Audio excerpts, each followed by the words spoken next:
스터디로드 공부방입니다. 오늘은 기하 내용을 지난 강의에 이어서 강의하도록 하겠습니다. 지난 강의까지 벡터의 내적에 대해서 다루었었습니다. 오늘은 그 다음으로 이어서 도형의 방정식을 다뤄보겠습니다. 간단한 내용이라서 이해하기에 크게 어려운 내용은 아니죠. 더구나 이 내용은 구태여 벡터를 이용해서 다루지 않아도 고1 과정의 방법들을 이용해서 충분히 해결할 수 있기 때문에 내용만 파악하고 있다면 다루는데 큰 어려움은 없는 부분입니다. 여기서 직선을 왜 다시 다루게 되는지 간단히 생각해 볼까요? 요점은 벡터를 이용해서 직선을 표현해 보려고 하는 것입니다. 그러니까 한 점을 지나는 직선이 있죠? 이 직선을 벡터를 이용해서 표현한다면 어떻게 할까요? 간단히 중학교 과정에서부터 배웠었던 직선의 방정식 생각하면 됩니다. 기울기에 해당하는 부분이 있고 y절편에 해당하는 부분이 있으면 됩니다. 벡터에서는 직선이 지나는 한 점, 그 점이 일종의 y절편에 해당하는 그런 정보에 해당하는 내용이고요. 직선이 A를 지난다고 하면 그 점에 대한 위치 벡터 O를 기준으로 한 위치 벡터가 있겠고요. 직선이 지나는 점이 있죠. 그 다음에 기울기 역할을 하는, 그러니까 방향을 가리켜주는 벡터가 있습니다. A를 지나고 이것과 평행하다. 이때 이 벡터를 방향 벡터라 하는 것이죠. 그러니까 직선을 벡터로 표현한다고 하면 두 가지의 내용, 두 가지의 정보, 한 점에 대한 위치 벡터와 방향을 가리키는 방향 벡터, 두 가지를 이용해서 직선을 벡터로 표현해 볼 수 있는 것이죠. 정리하자면 이와 같습니다. 그러니까 직선이 있고요. 기준이 되는 원점이 있을 때 직선이 지나는 점 A에 대해서 A를 가리키는 위치 벡터가 있고 방향 벡터가 있습니다. 그러니까 직선 위에 있는 임의 점 P에 도달한다고 했을 때 OP 벡터는, 그러니까 여기에서 X로 표현한 벡터는 말이죠. OA, AP로, 그러니까 O로부터 A까지 가고요. 그게 위치 벡터입니다. AP 벡터, 방향 벡터에 평행합니다. 평행하면 실수배이기 때문에 적당한 T에 대해서 결국은 A 플러스 TD 벡터 형식으로 이렇게 직선의 벡터 방정식이 나타낼 수 있는 거죠. 벡터를 이용해서 이와 같이 직선을 나타내는 것이 다소 신기하기는 하지만 익숙해지기만 하면 크게 어려운 내용은 아닙니다. 사실 이렇게 직선을 벡터로 표현하는 것은 공간적인 상황, 3차원적인 상황에서는 확실히 필요한 것이긴 한데요.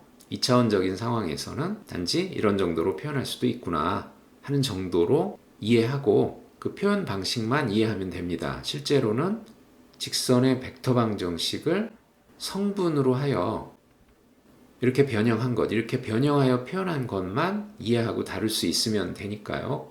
크게 어려운 내용은 아닙니다.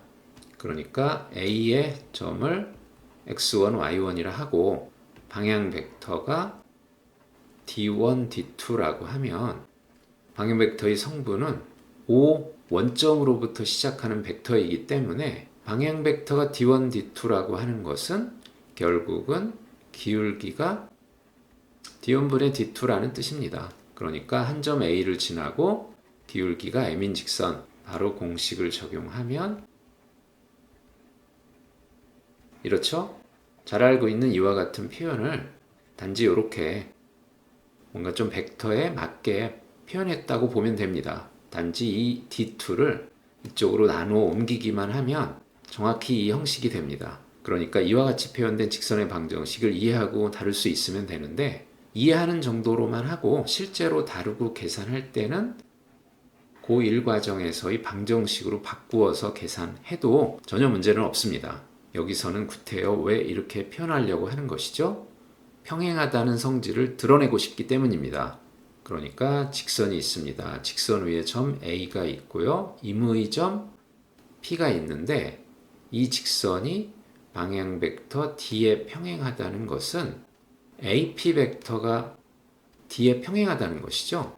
AP 벡터가 D에 평행하다. 평행하다면 실습의 관계죠.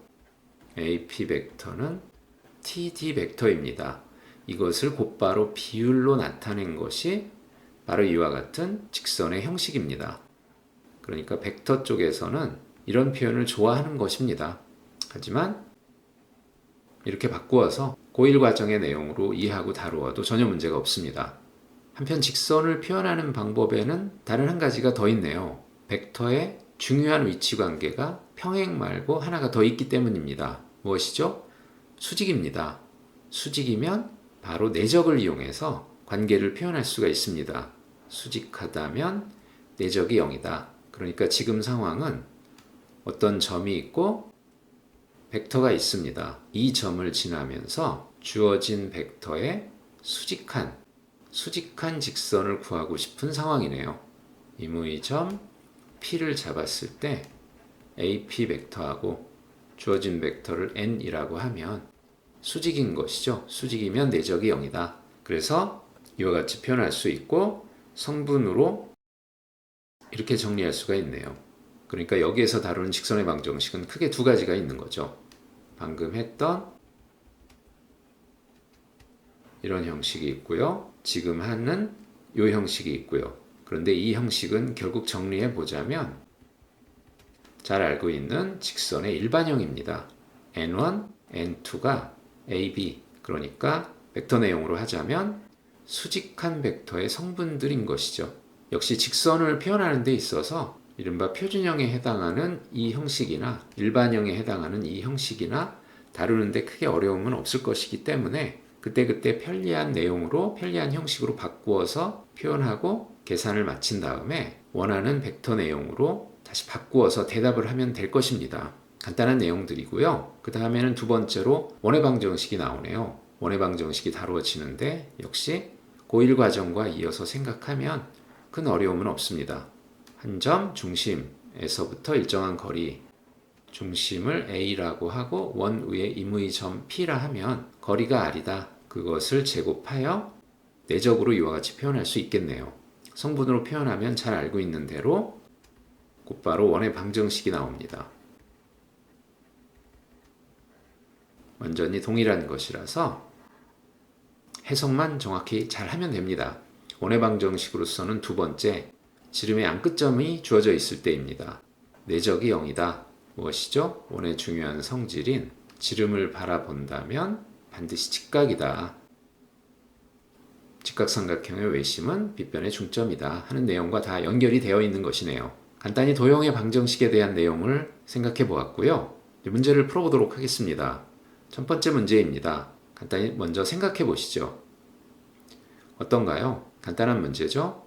우선 두 번째 방정식을 여기서의 표준형, 벡터에서 원하는 형식으로 다시 써봅니다. 간단하겠고요. 따라서 두 직선의 방향 벡터가 각각 얻어집니다. 두 직선이 이루는 각도란 곧 두 방향 벡터 사이의 각도이니 이 두 벡터 사이의 예각을 구하면 되겠네요. 내적을 이용할까요? 계산해 보니 간단히 -5가 나오고 둔각이라는 뜻이네요. 정의에 따라서 직접 계산해 보면 A의 크기, B의 크기, 코사인 세타 예각으로 하기 위해서 여기에 절대값을 붙인다면 코사인 세타의 값은 바로 얻어집니다. 루트 10분의 1, 10분의 루트 12였네요. 두 번째 문제입니다. 1분 정도 풀어보도록 하겠습니다.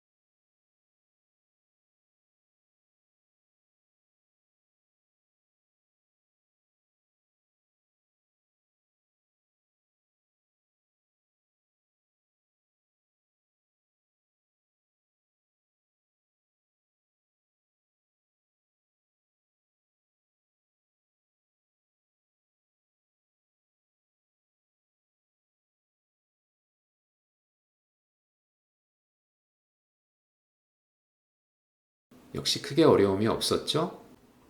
이 부분을 손쉽게 해석할 수 있습니다. 간단히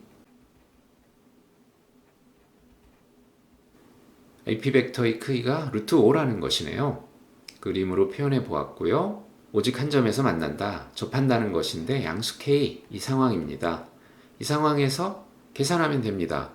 고1 과정에서의 점과 직선 사이의 거리 공식이나 다른 성질들을 판별식 같은 것을 사용하면 되는데, 여기서는 그냥 기울기를 사용해 보았습니다. 접하면 수직이죠? 반지름이 루트 5이고 직선의 기울기가 2분의 1이기 때문에 이 각도의 탄젠트가 2분의 1. 그렇다면 루트 5로부터 2 루트 5가 얻어지고요. 5가 얻어지기 때문에 이 점의 좌표가 마이너스 2,0이겠네요. 대입하여 K는 1이 얻어집니다. 보통은 점과 직선 사이 거리 공식을 쓰면 되겠네요. 세 번째 문제입니다. 1분 정도 풀어보도록 하겠습니다.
우선은 이 식을 해석하면서부터 시작해야 되겠네요. 이 부분은 간단합니다. AX의 크기가 2이거나 또는 BX의 크기가 2, 이와 같이 나타낼 수 있습니다. 한편 OX의 길이가 2 이상이라고 했으니까 이 점, 이 점, 이 점, 이 점의 위치가 모두 원점으로부터 거리가 2다라는 걸 생각하면 결국 여기에 보이는 빨간색의 호들이 X의 집합으로 가능하겠네요. 두 번째는 이 부등식을 해석을 해봅니다. U가 1,0이기 때문에 내적은 무엇이죠? OP의 X성분, X좌표네요. OP의 X좌표, OQ, Q의 X좌표. 같은 부호라는 뜻입니다. 그러니까는 P가 여기 있다면 Q는 같은 1사분면 쪽에 있겠고, 만약 P가 여기 있다면 Q는 4사분면에 3사분면에 이 부분에 있게 되겠습니다. 1사분면 위주로 생각해 볼게요. 두 번째 PQ는 2라는 것이 있습니다. 반지름과 똑같아서 결국 OPQ 하면 이와 같은 정삼각형을 이루는 그런 상황이겠네요.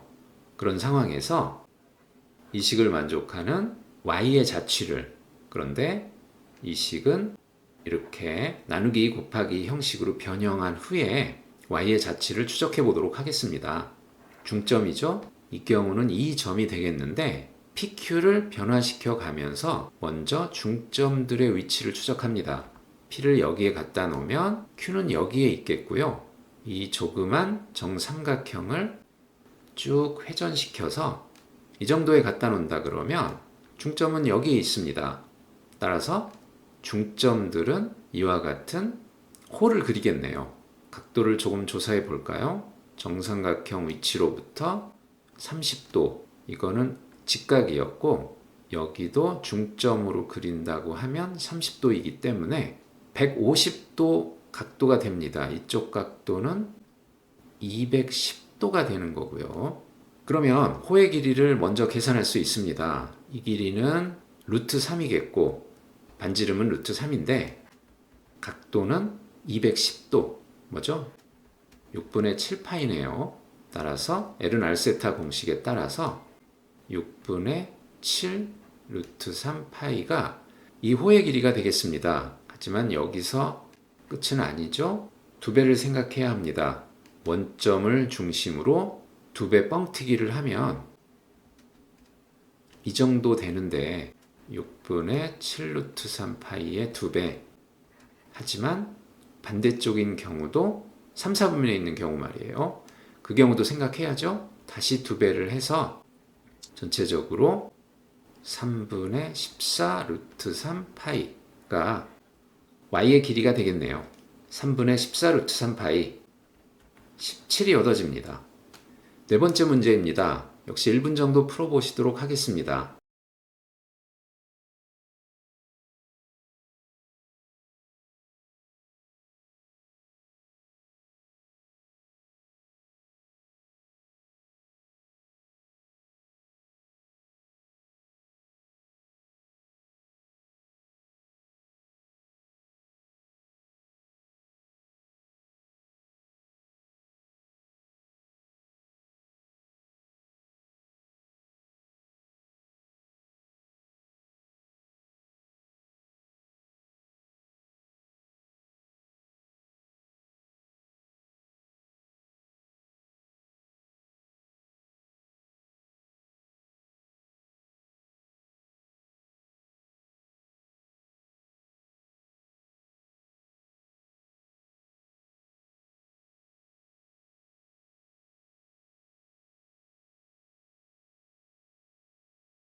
해석은 간단하죠? 반지름 2인 원이라는 것, 내적이 0인 이것도 결국 원을 얘기하는 것입니다. 그림으로 이와 같네요. P는 둘의 교점인 이 점 아니면 이 점이 가능하겠습니다. 두 번째, Q에 대한 것도 거의 똑같습니다. AQ로부터 반지름이 1. 그 다음에 이것은 똑같은 큰 원. Q는 이 위치나 이 위치가 가능해서 PQ 혹은 PQ 뭐 이런 것들이 가능한데 최종적으로 계산하라는 이 값을 기준으로 봤을 때는 어느 경우든 상관없습니다. 결국 수선의 발을 떨궈서 OA의 길이 곱하기 수선의 발의 길이를 하면 되니까요. 수선의 발의 길이는 다 똑같습니다. 수선의 발을 내린 길이는 어떻게 구하죠? 간단히 직각삼각형의 성질을 쓰면 되겠네요. O가 있고 A가 있고 직각에 수선을 내린다고 하면 이 길이의 제곱은 이것 곱하기 이것. 직각삼각형에 닮음의 성질이 있었죠? 5분의 4입니다. 비슷하게 이 경우도 마찬가지입니다. OA의 직각에서 수선의 발을 떨구는 상황이니까 AQ의 제곱은 이 길이 곱하기 이 길이 5분의 1이네요. 그래서 이 길이가 5분의 4, 이 짧은 길이는 5분의 1, 전체 합쳐서 1이 되니까 나머지의 길이 수선의 발 사이의 거리는 4가 되어서 간단히 계산할 수 있습니다. 20입니다. 자, 여기까지 기하 도형의 방정식에 대한 내용을 풀어보았습니다. 과목에 상관없이 궁금하신 사항이 있으면 댓글이나 인스타그램에 남겨주시면 같이 생각해보는 시간을 갖도록 하겠습니다. 오늘 스터디로드 공부방 수업이었고요. 다음 시간에 뵙도록 하겠습니다.